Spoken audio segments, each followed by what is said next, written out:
नमस्कार, बुलेटिन में स्वागत है आपका और मैं हूं आपके साथ जागृति खंतवाल। रुक करेंगे बड़ी खबर का। बड़ी खबर, बड़ी जानकारी लखनऊ से।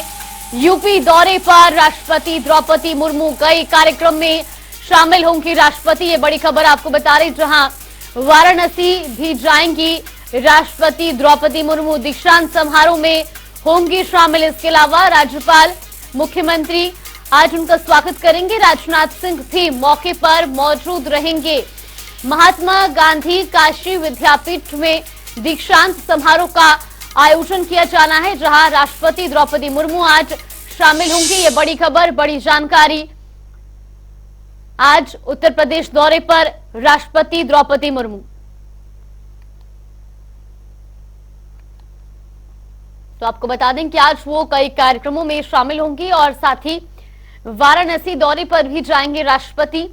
इस दौरान जहां मुख्यमंत्री और राज्यपाल उनका स्वागत करेंगे।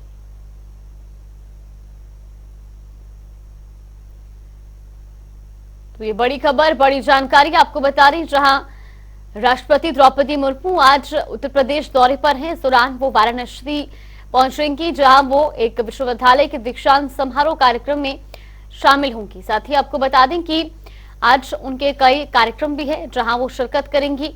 तो वहीं इस दौरान उनके स्वागत के लिए मुख्यमंत्री और राज्यपाल मौजूद रहेंगे।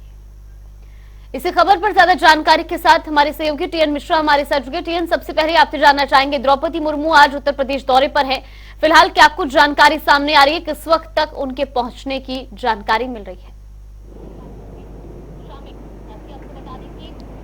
देखिए जागृति, राष्ट्रपति जो है 2 दिन की दौरे पर दूसरी बार आ रही हैं और राष्ट्रपति के लखनऊ आने से पहले 1 हफ्ते से पूरी तैयारियां बहुत सघन की जा रही हैं। पूरे शहर को एकदम जो सजाया गया है, जो उनका रूट है उसको एकदम जो सजा दिया गया है। और लखनऊ आज शाम 5 बजे उनका कार्यक्रम Gomti Nagar divine heart foundation है, उसमें वो आएंगी। और उसके बाद कल उनका कार्यक्रम रहेगा, कल ही जो है बनारस भी जाएंगी और कल IIIT के दीक्षांत समारोह उसमें शामिल होंगी। लेकिन आज जब राष्ट्रपति आएंगी तो इससे पहले रक्षा मंत्री राजनाथ सिंह 3:55 पर जो है मौसी एयरपोर्ट पहुंच जाएंगे। उसके बाद सीएम योगी आदित्यनाथ और जो गवर्नर आनंदीबेन पटेल ये पहुंचेंगी और राष्ट्रपति का जो वहां पर एयरपोर्ट पर स्वागत करेंगी। और वहां से फिर आएंगी, सीधे कार्यक्रम स्थल जाएंगी और वहां कार्यक्रम स्थल पर सम्मिलित होने के बाद डिवाइन हार्ट फाउंडेशन में सम्मिलित होने के बाद जो है वापस से जो आएंगी, फिर गवर्नर हाउस में रुकेंगी और वहीं पर जनप्रतिनिधियों से और जो है नेताओं से बातचीत करेंगी। तो ये उनका आज का कार्यक्रम है। फिर कल वो IIIT के दीक्षांत समारोह में होंगी और वहां पर दीक्षांत समारोह में सम्मिलित होने के बाद वो बनारस जाएंगी, जहाँ बनारस के कार्यक्रम में हिस्सा लेंगी। आज हालत क्या है, पूरा एयरपोर्ट छावनी में तब्दील हो गया है। शहर के जो रूट है राष्ट्रपति का आने का, वहां के सारा डाइवर्जन कर दिया गया है। इससे शहर में थोड़ी जाम की स्थिति भी बनी है और सुबह लोग काफी सुबह से परेशान हो। भले राष्ट्रपति को शाम को आना है, लेकिन प्रशासन ने ट्रैफिक कंट्रोल के लिए अपना नंबर जारी कर दिया है और उनकी फ्लीट का रिहर्सल भी किया गया है। और ट्रैफिक कंट्रोल से क्या, अगर कोई भी हमारे जो व्यूअर्स से देख रहे हैं तो उसके लिए अगर ट्रैफिक में जाम में फंसते हैं तो 9454405155 ये ट्रैफिक कंट्रोल का नंबर है, इस पर वो मदद मांग सकते हैं। एम्बुलेंस के लिए अलग से रास्ता बनाने के लिए इस नंबर सहयोग किया जाएगा और ये इनका है। और पूरा शहर जो सजाया गया है, स्पाइरल लाइट लगाई गई, गमले लगाए गए, छोटे छोटे पौधे लगाए गए हैं। बिल्कुल, यानी कि कुल मिलाकर के उनके दौरे को लेकर के उत्तर प्रदेश प्रशासन भी और शासन भी पूरी तरह से अलर्ट है। उनके आगमन के लिए सभी तैयारियां भी दुरुस्त कर दी गई हैं। फिलहाल आपका बहुत बहुत धन्यवाद टीएन, हमारे साथ जुड़ने के लिए और तमाम जानकारी हम तक पहुंचाने के लिए। वही रुक करेंगे अगली बड़ी खबर की ओर। वाराणसी से बड़ी खबर आपको बता दें, ज्ञानवापी केस से जुड़ी इस वक्त की ये बड़ी खबर। एएसआई टीम आज सौंपेगी रिपोर्ट। ये बड़ी खबर आपको बता रही, जहां कोर्ट में आज जज को रिपोर्ट सौंपी जाएगी। रिपोर्ट में मस्जिद की सच्चाई भी सामने आएगी, यानी कि आज जो रिपोर्ट पेश की जानी है उसके आधार पर ये पता चलेगा कि आखिर ज्ञानवापी की क्या सच्चाई है। ये बड़ी खबर, बड़ी जानकारी आपको बता रही वाराणसी से।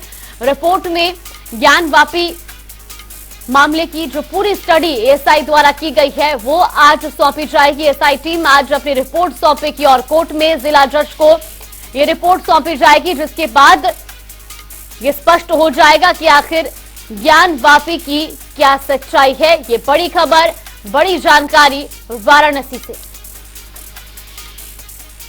तो आपको बता दें कि एक लंबे समय से जहां एएसआई की पूरी टीम ज्ञानवापी परिसर का सर्वे कर रही थी, इस दौरान बारीकी से हर एक चीज की स्टडी की गई है। तो वहीं इस पूरी स्टडी के बाद जो रिपोर्ट एएसआई की तरफ से तैयार की गई है, आज वो जिला जज को सौंपी जाएगी, जिसके बाद ज्ञानवापी परिसर की क्या सच्चाई है ये भी स्पष्ट हो जाएगा। ये बड़ी खबर आपको बता रही, जहां वजूखाने के अलावा और सभी जगहों का लगभग सर्वे किया गया और ऐसे में संपूर्ण परिसर का जो सर्वे है उसकी आज रिपोर्ट जिला जज को सौंपी जाएगी। इसी खबर पर ज्यादा जानकारी के साथ हमारे सहयोगी वाराणसी से धर्मेंद्र चौबे हमारे साथ जुड़ गए। धर्मेंद्र, सबसे पहले आपसे जानना चाहेंगे, आज ज्ञानवापी के लिए एक बड़ा दिन, क्योंकि आज एएसआई का जो सर्वे रिपोर्ट है वो सौंपी जाएगी, जिसके बाद आखिर ज्ञानवापी परिसर की सच्चाई क्या है ये भी स्पष्ट हो जाएगा। फिलहाल क्या कुछ जानकारी मिल रही है?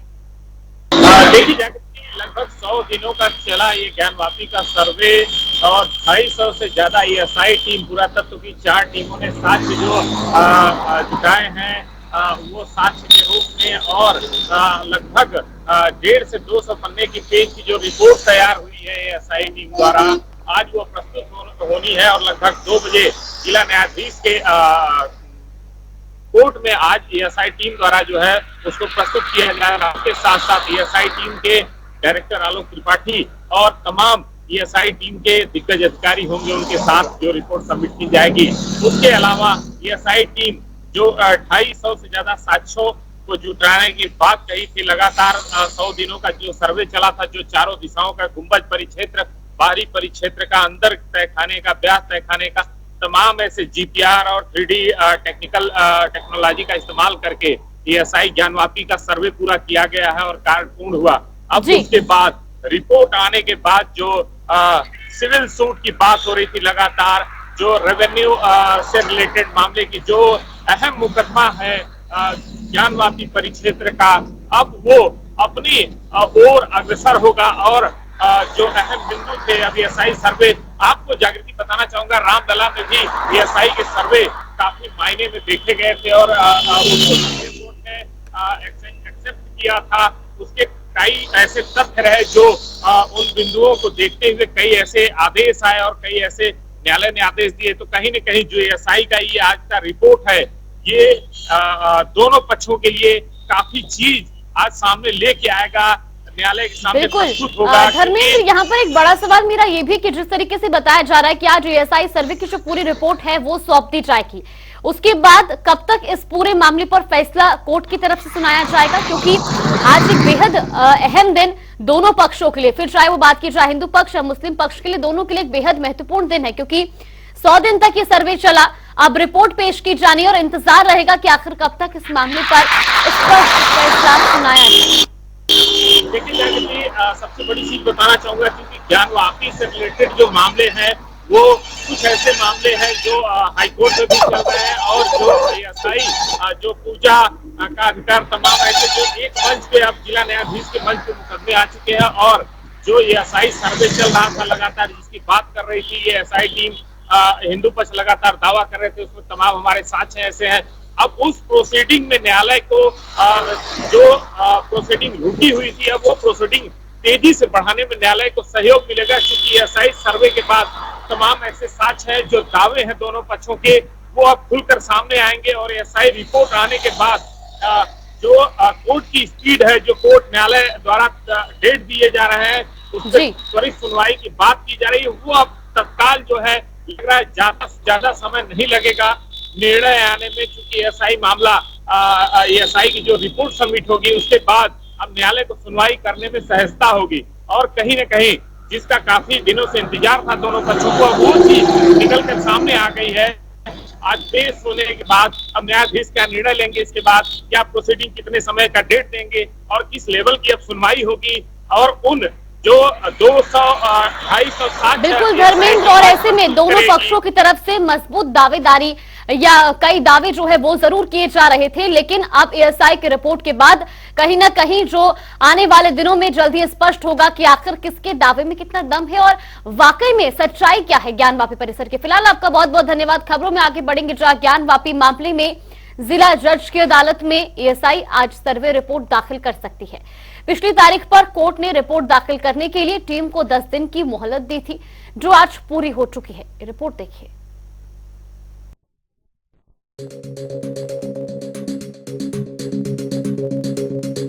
ज्ञानवापी मामले में जिला जज की अदालत में एएसआई आज सर्वे रिपोर्ट दाखिल कर सकती है। पिछली तारीख पर कोर्ट ने रिपोर्ट दाखिल करने के लिए टीम को 10 दिन की मोहलत दी थी, जो आज पूरी हो चुकी है। इसको लेकर वकील सुभाष नंदन चतुर्वेदी ने क्या कुछ कहा, सुनिए।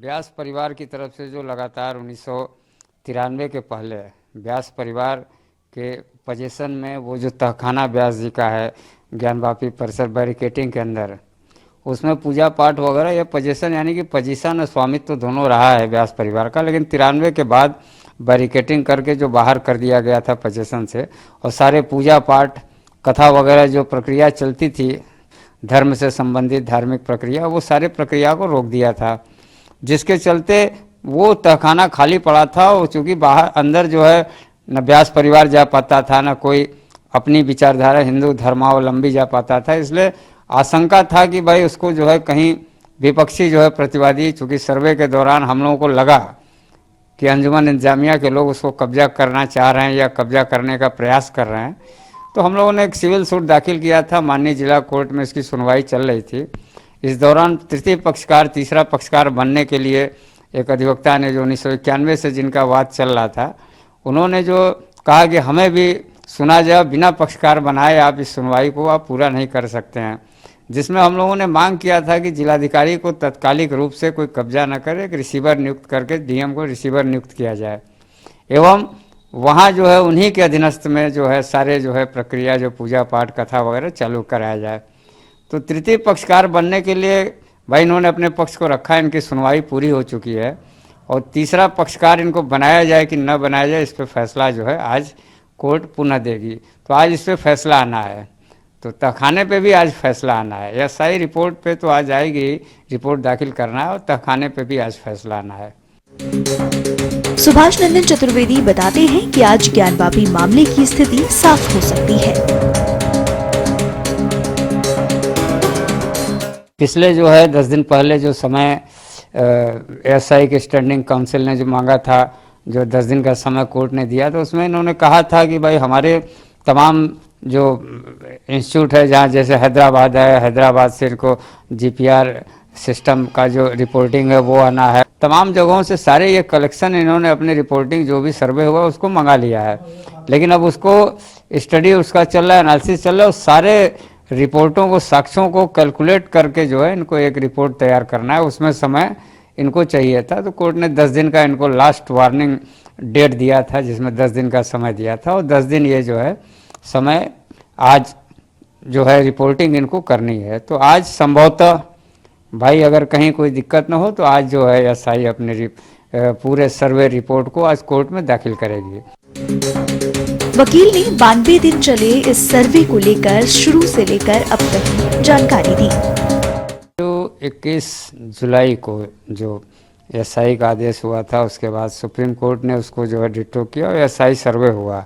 92 दिन का लगातार सर्वे हुआ है, और 92 दिन के सर्वे के बाद एएसआई को अपनी रिपोर्ट को सबमिट करना था। लेकिन अब चूँकि तमाम उनकी स्टडी है, एनालिसिस है और कलेक्शन है, करने के बाद उन्होंने पहले 15 दिन समय लिया, फिर जो है कोर्ट ने 10 दिन का 2 सप्ताह का समय दिया, फिर उसके बाद जो है पिछले जो है 15 दिन का समय लिया, फिर अभी उन्होंने कहा कि 15 दिन और ये बढ़ा दिया जाए, तो 10 दिन का समय कोर्ट ने दिया है। और 10 दिन जो है कल समाप्त हो गया था, चूँकि कल संडे था। आज जो है 11 तारीख है, और आज उनको अपने सारे रिपोर्टिंग को सबमिट करना है।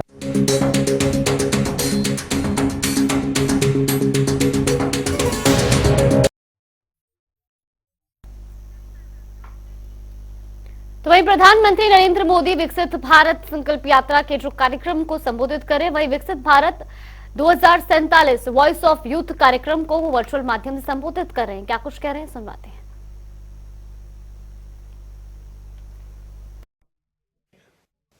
हमें सिर्फ शिक्षा और कौशल तक ही सीमित नहीं रहना है। एक नागरिक के तौर पर 2400 घंटे देश के नागरिक कैसे सजग रहें, इस दिशा में भी प्रयास बढ़ाने आवश्यक है। हमें समाज में वो चेतना लानी है, कैमरे लगे हो या न लगे हो, लोग ट्रैफिक की रेड लाइट जंप न करें। लोगों में कर्तव्य बोध इतना ज्यादा हो कि वो समय पर दफ्तर पहुंचे, अपने दायित्वों को निभाने के लिए आगे बढ़कर काम करे। हमारे यहां जो भी प्रोडक्ट बने उसकी क्वालिटी इतनी बेहतर हो कि मेड इन इंडिया देखकर लेने वाले का गर्व और बढ़ जाए। जब देश का हर नागरिक जिस भी भूमिका में है, जब वो अपने कर्तव्यों को निभाने लगेगा तो देश भी आगे बढ़ चलेगा। अब जैसे प्राकृतिक संसाधनों के इस्तेमाल से जुड़ा विषय है, जब जल संरक्षण को लेकर गंभीरता बढ़ेगी, जब बिजली बचाने को लेकर गंभीरता बढ़ेगी, जब धरती मां को बचाने के लिए केमिकल का इस्तेमाल कम होगा, जब पब्लिक ट्रांसपोर्ट के ज्यादा से ज्यादा इस्तेमाल के प्रति गंभीरता होगी तो। और रुक करेंगे बड़ी खबर का। प्रयागराज से बड़ी खबर, मौलाना जौहर अली ट्रस्ट का मामला हाईकोर्ट में, मामले की आज सुनवाई होनी है। आपको बता दें कि आजम खान का मौलाना जौहर अली ट्रस्ट है, जिसको लेकर आज कोर्ट में सुनवाई होगी। वकील ने लीज का रिकॉर्ड पेश किया था और रिकॉर्ड का अवलोकन करने के लिए समय मांगा गया था, जिस पर आज सुनवाई होनी है। ये बड़ी खबर, बड़ी जानकारी प्रयागराज।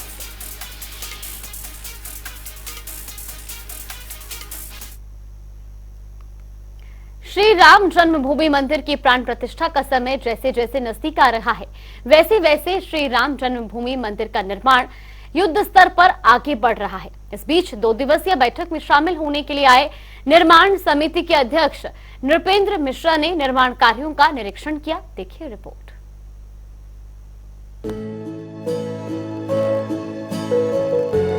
श्री राम जन्मभूमि मंदिर की प्राण प्रतिष्ठा का समय जैसे जैसे नजदीक आ रहा है, वैसे वैसे श्री राम जन्मभूमि मंदिर का निर्माण कार्य युद्ध स्तर पर आगे बढ़ रहा है।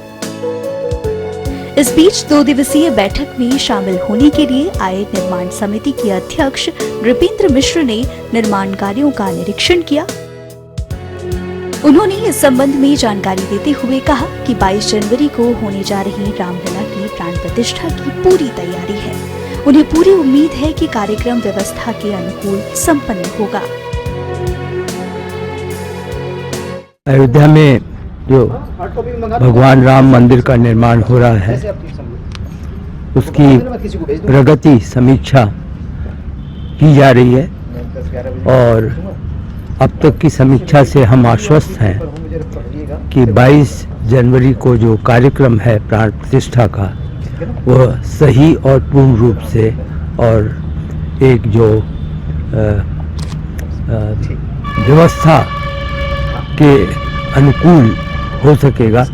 यह पूरा प्रयास है, आश्वस्त हैं और भगवान राम नए मंदिर में अपना स्थान लेंगे। राम मंदिर भवन निर्माण समिति की बैठक के दूसरे दिन श्री राम मंदिर निर्माण समिति के अध्यक्ष नृपेंद्र मिश्र को राम जन्मभूमि पथ का निरीक्षण करते देखा जा सकता है। ये वही पथ है जो राम भक्तों को सीधे रामलला के दरबार तक ले जाएगा। ऐसे में पथ को खूबसूरत बनाने की पूरी तैयारी चल रही है। वहीं इस तैयारी में कोई कमी न रहे, इसका ध्यान रखने के लिए नृपेंद्र मिश्र खुद तत्पर हैं। वे प्राण प्रतिष्ठा कार्यक्रम से पहले हर माह होने वाली बैठक में निर्माण कार्यों का निरीक्षण कर रहे हैं।